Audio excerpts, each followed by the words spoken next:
Well, thanks so much, Marty, and thanks so much to all you at British Columbia. I think that we've had this rich, certainly partnership over years with our prostate cancer SPORE, the Northwest Urologic Society meetings, which we've shared venues, and a lot of good times. And I wish we could be together, in person, which we will be one of these days, I'm sure. But again, I thank you for inviting me today, and I'm looking forward to speaking to the residents this afternoon on a little bit more clinical topics.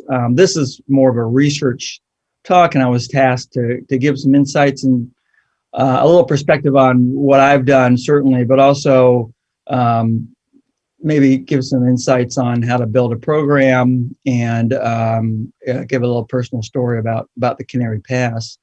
But before I do that, I kind of want to set the stage. So I have about 30 or 45 minutes of slides, but I want to set the stage with regards to active surveillance in general before going into this cohort that we've helped develop, as Dr. Weve said, over the last a little over a decade now.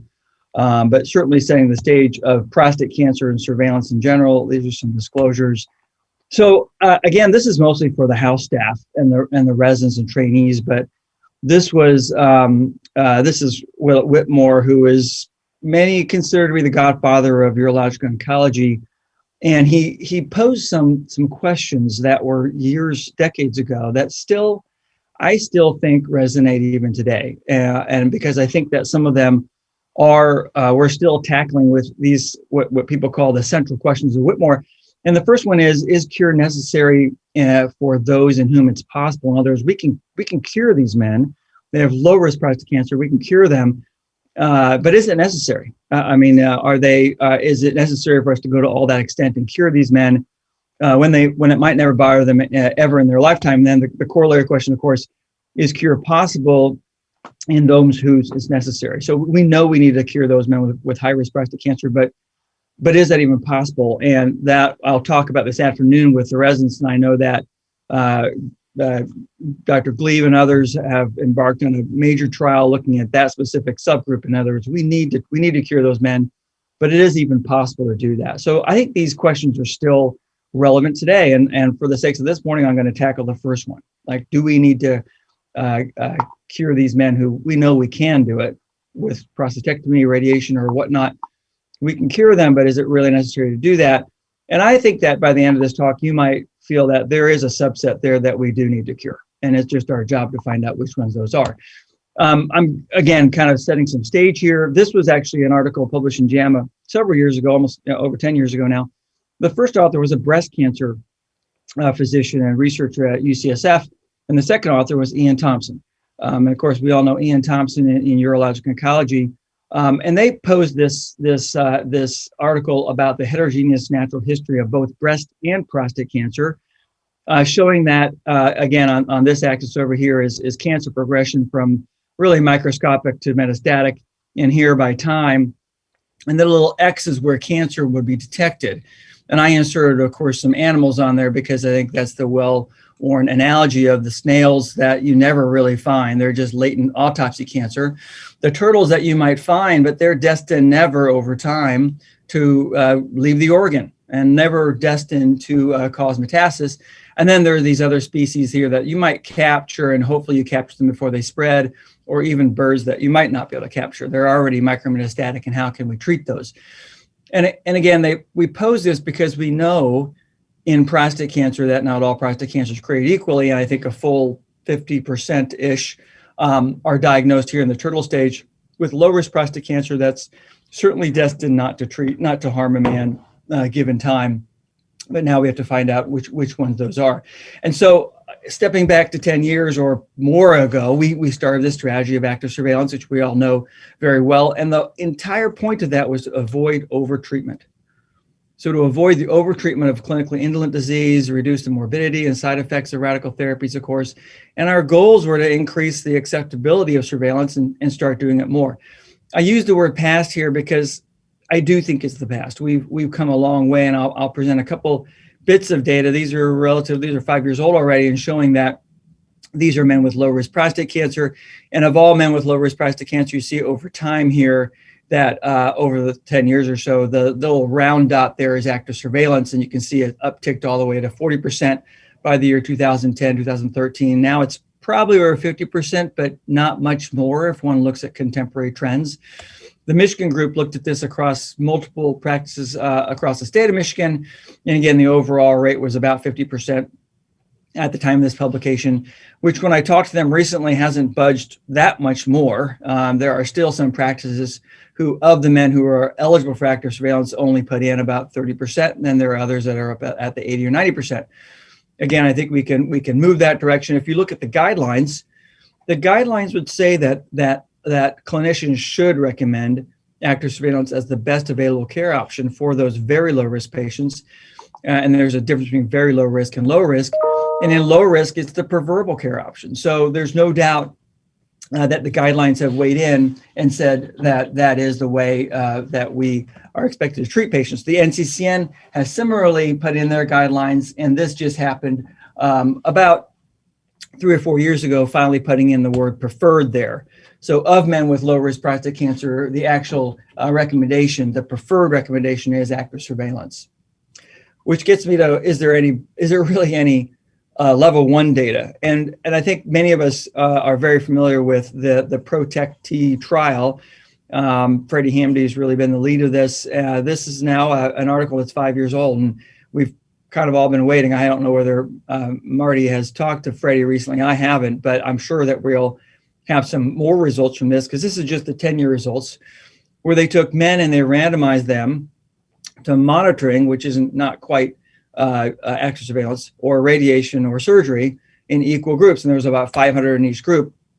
They had over 2,500 eligible patients, but they randomized just over 1,600, again, to either prostatectomy, radiation, or monitoring. And the median age was about 60. They were mostly Gleason 6 men. And again, monitoring was not what we think of as active surveillance of typical biopsies on a scheduled manner, but it was just PSAs. And then if there was an increase in PSA, then there was a trigger to do a biopsy. And I present these results partially just to show you that there are some efforts to randomize and to really give some teeth to the data to do surveillance in this setting. And one looks at the curves, and I think that we'll come back to this a little bit later in the talk. But when you look at men receiving treatment, and these are the percentage of patients receiving treatment such as surgery or radiation, and you look at years of follow-up, and this is the monitoring group. And you can keep this in your mind that after 10 years, about half the monitoring group, over half the monitoring group actually underwent treatment for some reason. And again, we don't have all the dissection of the details. Freddie's shared some of that with me in private. But mostly we think it's because their PSA went up, they got a higher biopsy or something like that. With radiation and surgery, about 85% actually that were assigned to that group actually got radiation or surgery. Again, I think those details will come out in the coming years. The thing that does, I will admit, keep me up a little bit at night was when you look at the results of how patients did. Now, many of you might not be able to see this. It's a very small writing here, but I'll circle a few key points. One of the points that came out in the news, let's say, is that the number of deaths due to prostate cancer was not statistically significantly different, but it was so low. And again, the thing that keeps me up is maybe this line, which is the number of men with metastatic disease. And when you look at that line, and you can see that of the men that were assigned in the surgery and radiation arm, there are about equal number of men with metastatic disease. But when you look at the active monitoring arm, it was double. So double the number of metastases. Now, why is that double? That does, of course, worry any of us that look at these data. It wasn't quite surveillance. There were some Gleason 7 men. There was some compliance issues and so forth. And we'll, again, dissect this all out in the coming 10 years or more. But that line does worry me with regards to the safety in some ways of surveillance, and how can we find those men? Because clearly, going back to this picture here that I showed you originally, those birds, half the patients are the turtles, but some of those over time, as much as 30 to 50%, for some reason undergo treatment. We think it's fairly that a fair number of them start looking like more aggressive tumors. And then I think that the focus of attention now has turned into how to find which ones those are. So before turning to Past, I'll say there's been multiple studies, and these are maybe perhaps the 3 or 4 biggest studies that have at least some publications on progression rates. And again, very busy slide, and I don't want to get into all the details, but if you look at these series, there are some pretty strong predictors or consistent predictors of which turtles will actually look worse over time. And if you look at the predictors, I can underline PSA density is one of them. I think it's an underappreciated value, but almost every series of set has really reported that PSA density is a predictor for progression on active surveillance. Then there's numbers of cores, and there's some other factors. But at the end of the day, we do have some hints as far as which cancers that appear low risk in the beginning might actually get a little bit worse. The Europeans have also have a very large study called Pritt, and this was published last year. And again, this is a busy slide with regards to who is staying on active surveillance. But I think it's, again, important to know that over time, and this is a number of years, men starting surveillance and the probability of staying on surveillance, about after 10 years, about half of them, that's the purple ones here and the red ones, are actually undergoing treatment or progression, and most of the progression are having treatment. The reason I present this is the purple there is going to treatment without any evidence of progression. So for some reason, the biopsies are the same or the PSA is the same, but they're still electing for treatment. And I think that we have a lot of work to do as why that's happening. And I'll show you some data later about maybe why that is happening. But again, over the first 10 years or so, about half the patients are undergoing treatment. A full third of those treatments are for no clear reason. The patients look like they have not changed, but they're undergoing treatment. I'll end with how do patients do over time with regards to death and recurrence and so forth. There's some limited data. I think all these are being updated. This is the Toronto series, and out of the men in the Toronto series, over 1,000 of them, about 223 in this publication have been treated. The majority were treated with radiation. So 2/3 received radiation, 1/3 received prostatectomy. And when one looks at the rate of recurrence of those, it was 1 in 4. So 1 in 4 men that had treatment after initial active surveillance had recurrence, which some might strike as kind of a high recurrence rate. But if you look at the what percentage of that is the overall over 1,000 patients, it's pretty low, 6% of the total cohort. They did have 15 deaths and about an equal number of men at the time alive with metastasis, for about 3%. If you think about 3% of men with either metastasis or death from prostate cancer. We can sort of juxtapose that to the Hopkins cohort. And again, a similar number of men in the Hopkins cohort. And at last reporting, they had treated almost 500 men. So they have a much higher treatment rate in their cohort, which is pretty evenly split between radiation and surgery. But if you look at their recurrence rate is 8%. As 1/3 the recurrence rate of the Toronto series, with very few deaths or METs. Why is this? Obviously, there's a disconnect. Well, the disconnect is that I would say that both these series are a bit of the outliers for active surveillance cohorts, and we published this in Annals of Oncology, Internal Medicine recently. The Hopkins cohort is a very low-risk cohort. They're men with single cores of Gleason 6 disease, and I think they're much lower risk, and by nature, they actually had a lower trigger to treat, and so they treated lower risk men. They have a lower recurrence rate, whereas the Toronto series was allowed higher risk men, and thus they have a higher recurrence rate. They're both very viable active surveillance cohorts that are lending great insight into the disease. The Canary cohort, our cohort, which you'll see UBC is quite an active participant and one of the initial ones. We've treated about 700 men now. Our cohort's over 2,000 patients now, and mostly a prostatectomy. And the recurrence rate somewhere closer to the Hopkins, although we have limited follow-up. And I'll say I just looked at the data recently, and we're in double digits now, so we're about 11% recurrence rate of those men who are treated. What again is a little sometimes concerning, or you might think is concerning, is that of the men treated with prostatectomy, and if we look at their pathology, nearly half of them had what we call adverse pathology. So primary pattern 4 disease, T3 disease, we've had node positive disease.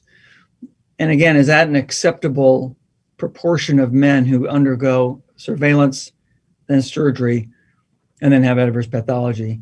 And I'll put it forth to you now that I think, as I said, the past is done. We've jumped over the hurdle of trying to accept active surveillance to avoid overtreatment. That's the past, as I said. And now I think we're turning our attention to the present.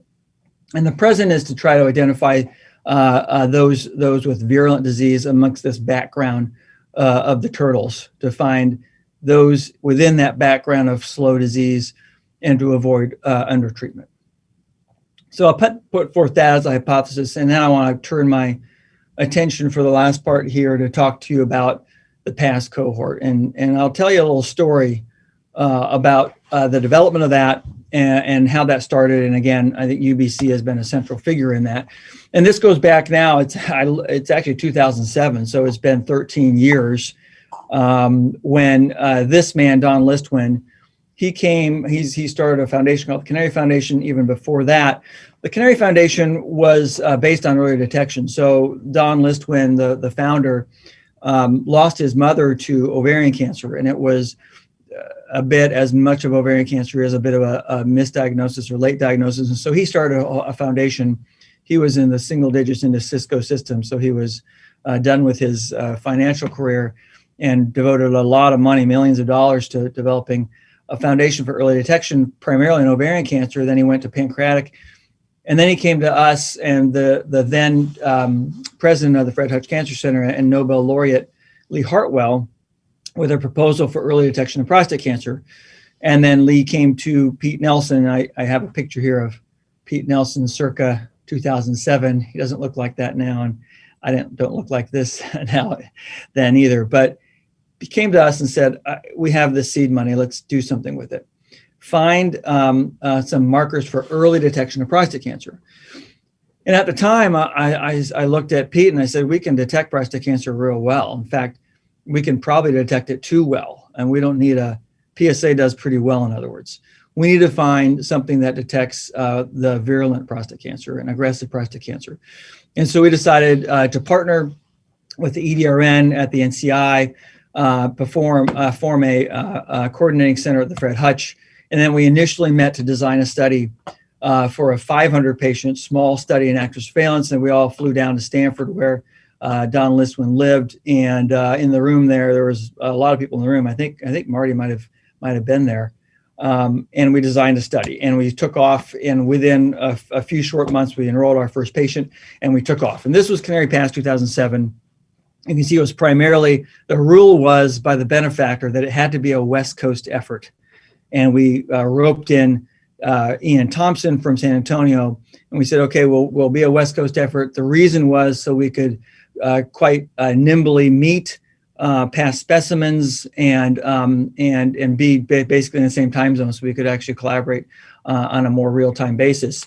And so we started this in 2007. It's really grown since that point in time. Since we took the EDRN in, there were some sites through the Early Detection Research Network, Michigan, Beth Israel, the Harvard system, and Eastern Virginia.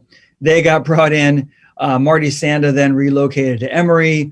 Jesse McKinney, who is our pathologist, relocated from Stanford to Cleveland Clinic.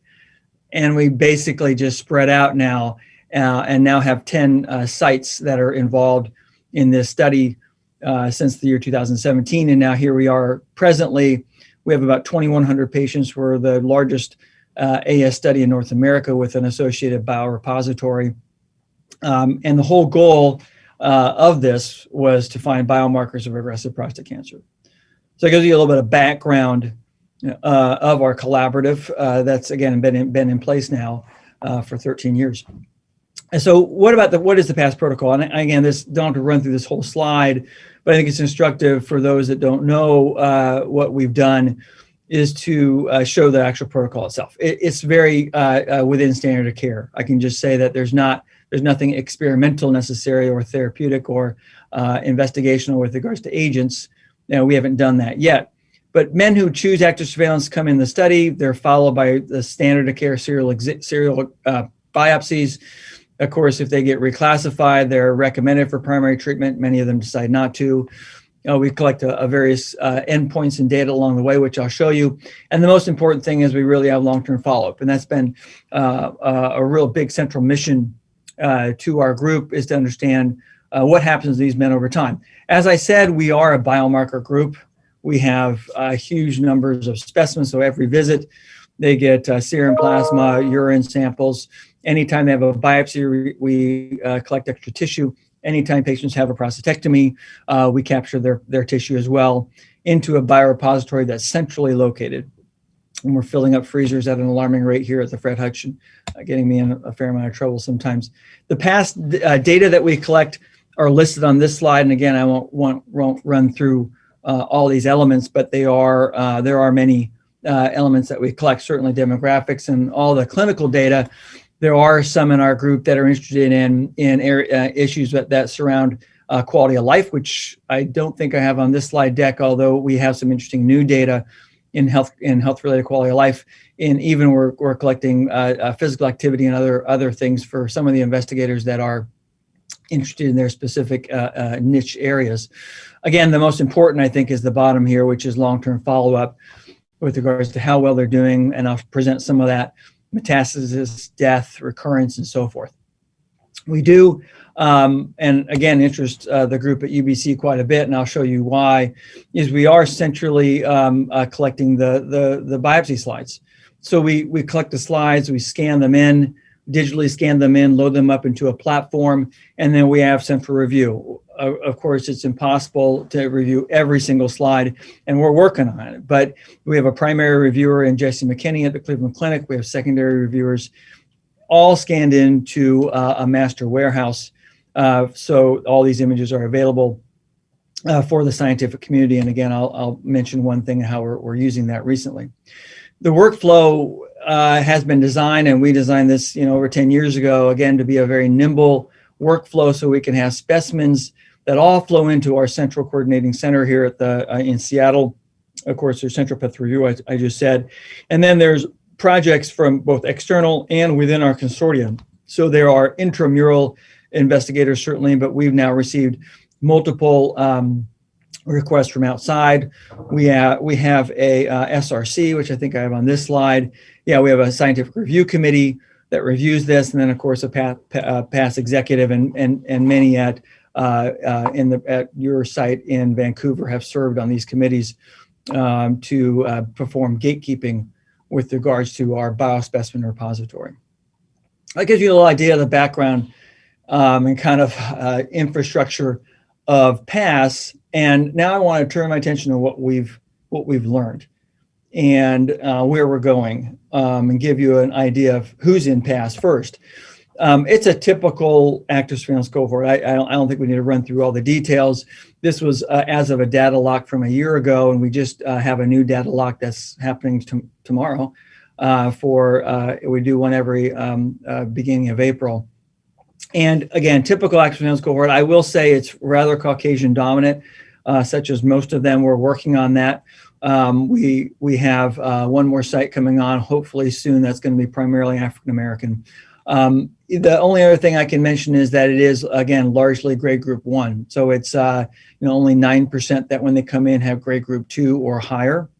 But with 2,000 patients, one can, there's almost 200 patients that are coming in with grade group 2, and I'll show a little bit of those data, I think, later in the slide deck. So who are the people and how have they done? Again, I've said this a few times. If you look at active surveillance cohorts across the globe, about half of those patients are getting treated by about year 10. And indeed, when we looked at our data at about 10 years, if you look at the red line there, at 10 years, about half the patients are getting treatment, okay? And for various reasons, mostly because the grade in their biopsies are going up. Now, I've always said, and I don't think this was my idea, it might have been, I think it was Lori Klotz that said that this is our KM curve, but the ideal KM curve would probably look like this. In other words, these are patients that we understand very early on there's something going on with them, that they have destined to have higher grade disease or progression or something. We should find those people very early and get them off active surveillance, and then hopefully have a plateau here where people are very sure that they're not going to, they don't have to worry, and have what we think anxiety-induced treatment. And if we could get to that point, and how are we going to get to that point? Well, I think that we all feel that biomarkers are going to get us that way. Other outcomes that I should mention, we filed for a median of 6 years. It's a little bit slow or low number, but it's because we're putting patients on as we speak. So we do have patients that are out there 10 plus years, but our median follow-up is about 6 years as of last year. Our biopsy grade classification, about a third of them get reclassified, so over 650. And again, as I said before, nearly half our patients who undergo treatment after a course of active surveillance do have some adverse pathology as defined there on the slide, even node-positive disease, which sounds fairly high. At times it does seem high to me too. The recurrence is about 8%. It's really around 11 now with longer follow-up. And we have had 16 patients over time that have had metastatic disease. Now, about 6 of them were node positive, but about 10 did have metastasis over time that have been documented. There's only one patient that we think has had a prostate cancer death. We're getting death certificates now.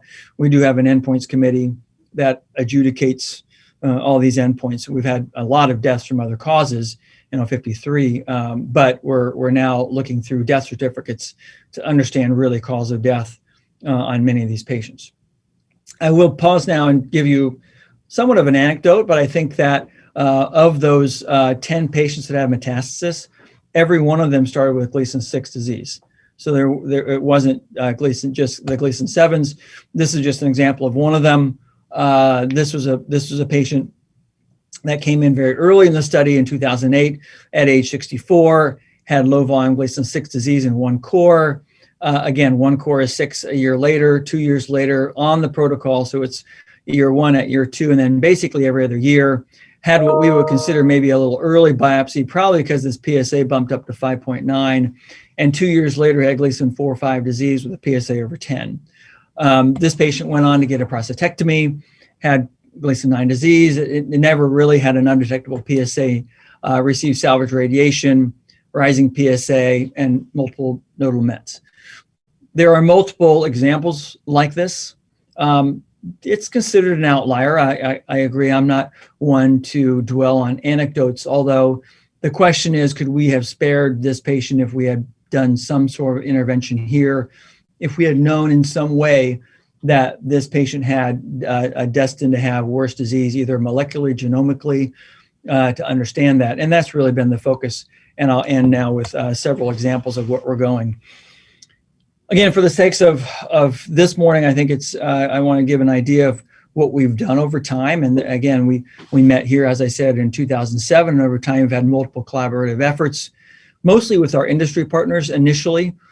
And then we've had a variety of grants, of federal grants, grant funding over the first 6-7 years. And when we reached the 1,000 patient mark, we started really in earnest trying to get more collaborative efforts and grant funding. And now we had Emory join. We're going to have the CPDR, which is a military-based data group, join with a very high African-American population. And now we're, as I said, over 2,000 patients with multiple other collaborative efforts. Importantly, there was a big award that we had for infrastructure, about $10 million to support the going forward for Canary over the next 5 years. That was awarded last year. And then I'm happy to say, and that just last week, I think it was, that we have now UBC, there's a CIHR grant to look at the biopsies and try to understand. And I think Larry Goldenberg is a central partner in this effort with Dr. Bashashadi to understand whether we can use some sort of computer-aided diagnostics and AI to understand the morphology of our biopsies and to use more advanced metrics in which to monitor that. So this just gives you an idea of our timeline with regards to what PASS has accomplished. And I want to now give you an idea of our biomarker studies. So just to step back again on a more academic level with regards to the statisticians in the audience that understand taking biomarkers with longitudinal data and understanding the predictive abilities of the biomarkers. So we've always, at least we started with what we call the paired model. we would take a biomarker right around, this is the diagnostic, we take a biomarker right around the next biopsy and say, does this biomarker really predict what's going to happen at the next biopsy? So if we know that, then the available other variables would be age and BMI and PSA, biopsy core involvement, several clinical variables. If we go further down the line and we say, how about markers that are close to next biopsies?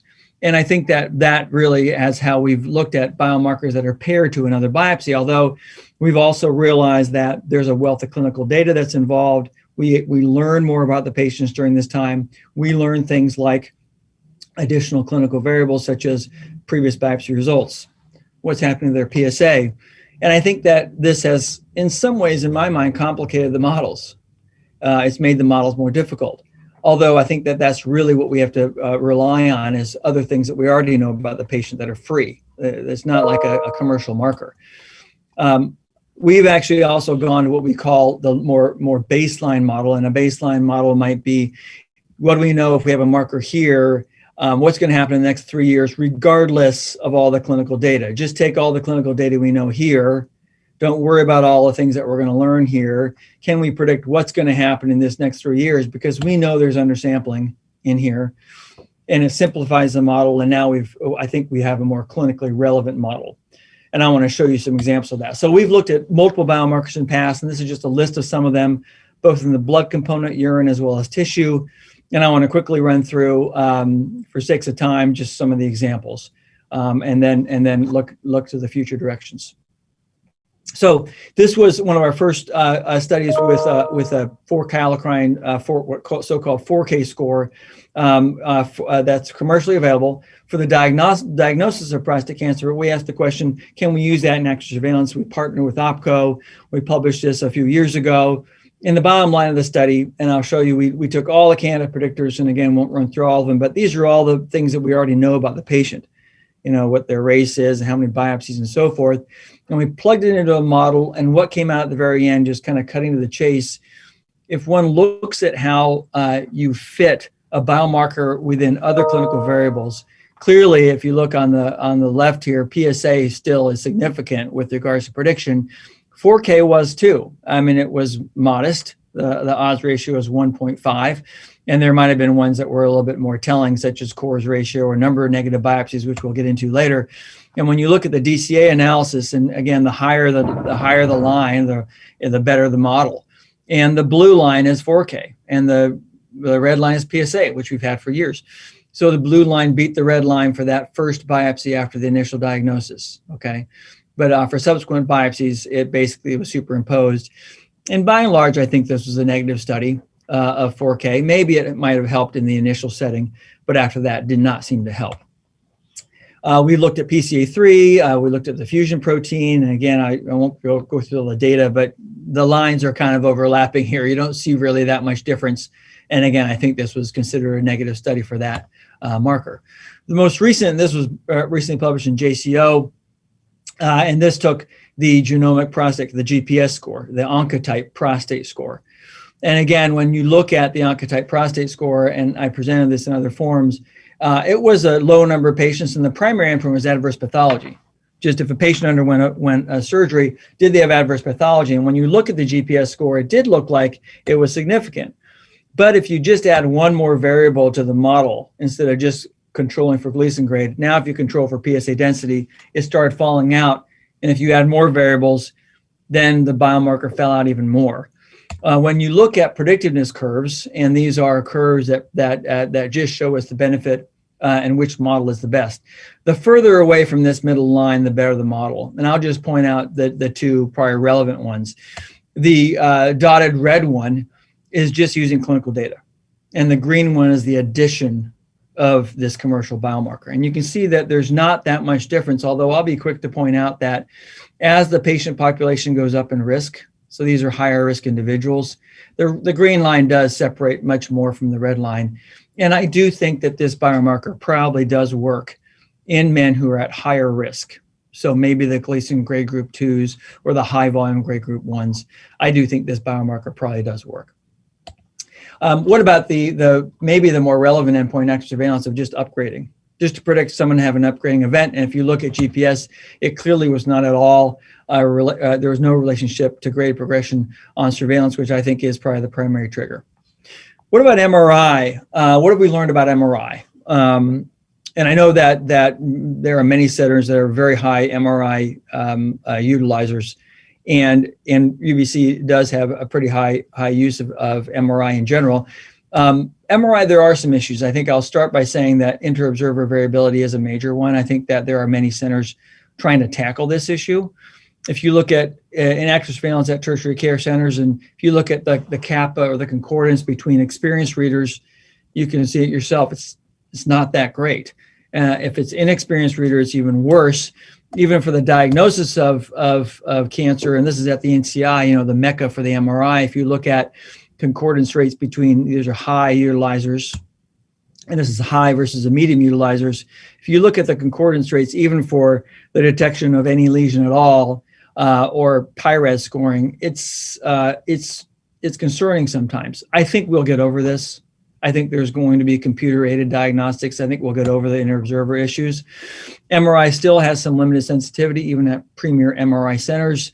About a third of the progressions were detected only by the systematic transrectal ultrasound biopsy cores that we usually do, not by the MRI cores. And the negative predictive value is probably somewhere around 70 to 80%. In other words, about missing about 1 in 5 or so, or if not more, of the cancers in active surveillance.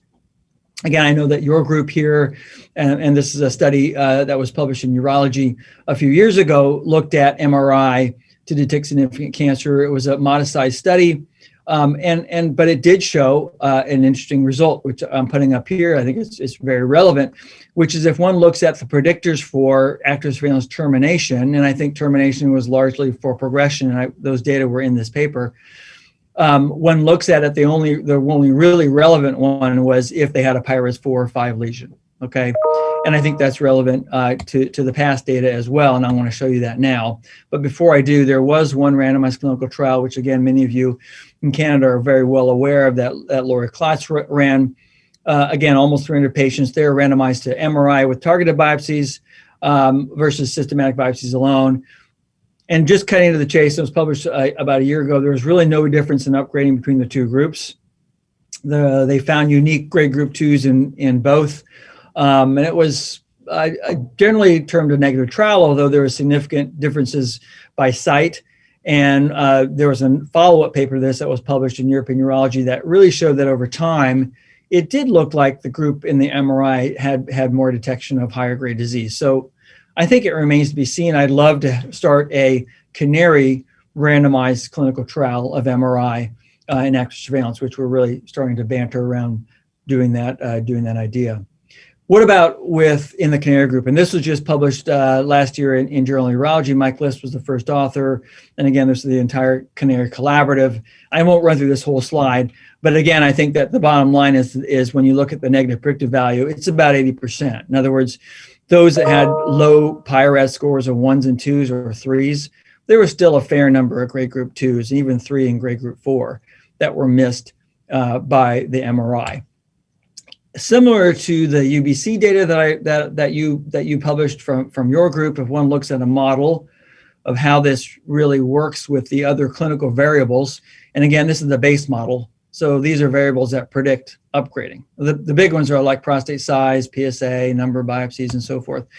But when you put in the PIRADS, and again, similar to the Vancouver data, a PIRADS 5 was the only category that actually panned out in the multivariable model to be related and associated with upgrading. And when one puts it into a AUC, ROC, receiver operating curve analysis, it did not look like the addition of MRI really made that much difference. You can see it's basically superimposed. I think we still have some work to do on that. To end with a couple other vignettes, and I think that's important, one of them is the issue of African-American race. And we have tried to address that. I think that we're actually involved in a meta-analysis. We know that African-Americans are more likely to develop and die of prostate cancer, and certainly there's uncertainty about whether we should do active surveillance in this group. There are inconsistent results, and when we looked at our results, and again, I'll just cut to the chase here, this was published last year in Journal of Urology, When we look at reclassification rate by race, you can see there's the KM curve. There's really no difference. When we plug race into our model, and again, if you look at within our model and all the ones that are significant, like number of cores, prostate size, or PSA density, race did not fall out as a predictive factor. I think there's some work still to be done on this, and we are working on it with another group where we'll probably have a meta-analysis of the big trials, of the big groups, to understand really where this holds out. The other issue is this whole negative biopsy issue. I'm sure some of you that are attending have had patients in active surveillance that have had a negative biopsy. And what does that mean? And we published this in European Urology. To have a negative biopsy, either the first or second biopsy after the initial diagnosis, and you look at this is the chance of having a reclassification event over the next 5 years after a negative biopsy, it's very, very low. In fact, less than 5%, especially if the patient had 2 negative biopsies in a row. And I've had those patients. They come in one single core. We biopsy them. They have negative biopsy. That happens actually about 20 to 24% of the time, depending on the cohort that one looks at. So we've used those information in actually some of our more prediction models, which I'll show at the end. We've also asked the question, does PSA matter? And I think that many of us have thought PSA doesn't after the diagnosis of prostate cancer in active surveillance, although when we looked at this, and Matt Kuperberg published this initial work, when we looked at a model with and without PSA kinetics, we clearly can find a group of men, maybe 10%, the lowest 10%, that it does improve the model if you put in PSA kinetics. And now we've taken that to the next level. And Matt was the first author on this paper that was published in JAMA Oncology pretty recently, which I think now is the base model. This is the model that one can use information, again, that I mentioned before, PSA density, PSA kinetics, number of cores, negative biopsies, and so forth. And one can clearly find a group. And that might be a group of just the lowest 10th percentile up to maybe 20th percentile that you can say with 90% certainty that they will not have a reclassification event over the next 4 years. Why is that important? That's important because maybe what we can do now is, instead of saying you're going to get a biopsy at year 1, at year 2, or so forth, just to say no biopsies for you. The chance of you having a reclassification event over the next 3 or 4 years is so low that let's just follow your PSAs and spare you the biopsies, spare you the MRI. MRI is not in here. We're working to get that, but maybe an MRI might make this even better. So that is where we're going next. I'll end with what we've done with a calculator. This was the initial kind of shot over the bow that was published now several years ago. We call it the ABC calculator, the active surveillance biopsy calculator. But it was a little bit lowbrow. I mean, it was just age and number of biopsies and PSA and how many cores you had positive. And we put out this little kind of smilegram picture here.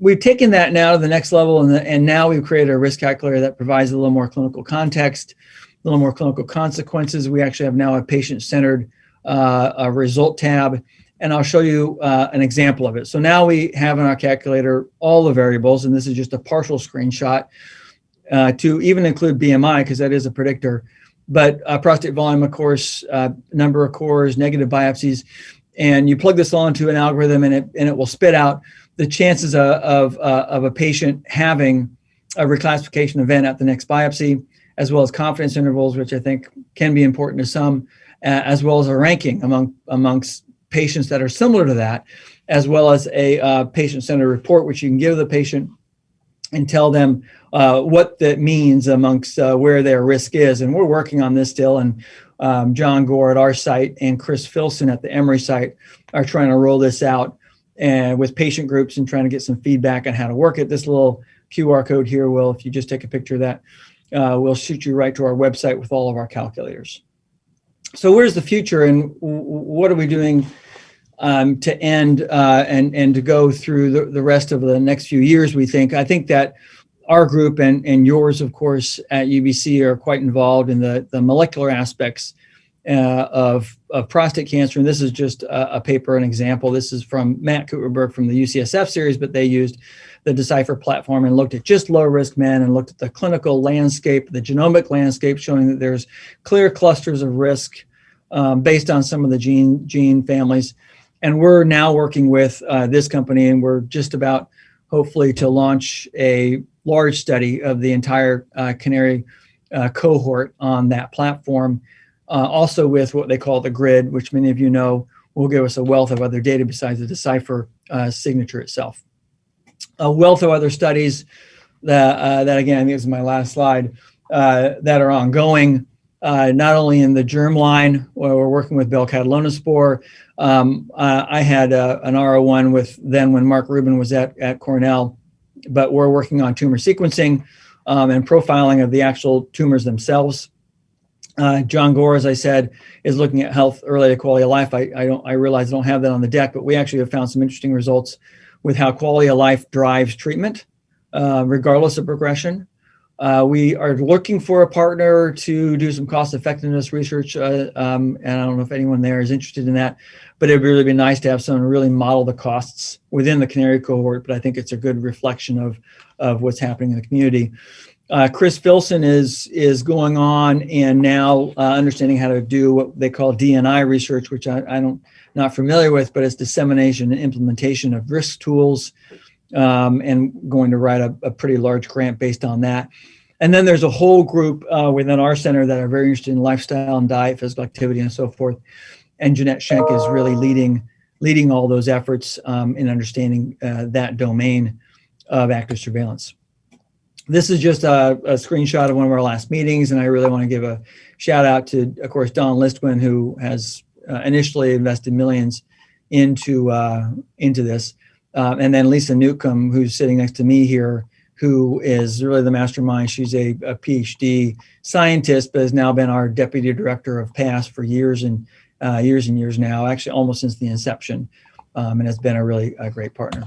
So I want to thank everybody here. And again, I just put a partial listing. Larry Goldenberg, who's on the line, was kind of in the room when it happened, if you will, and really helped us along in the early days. But these are the partial list of the Past team amongst the globe.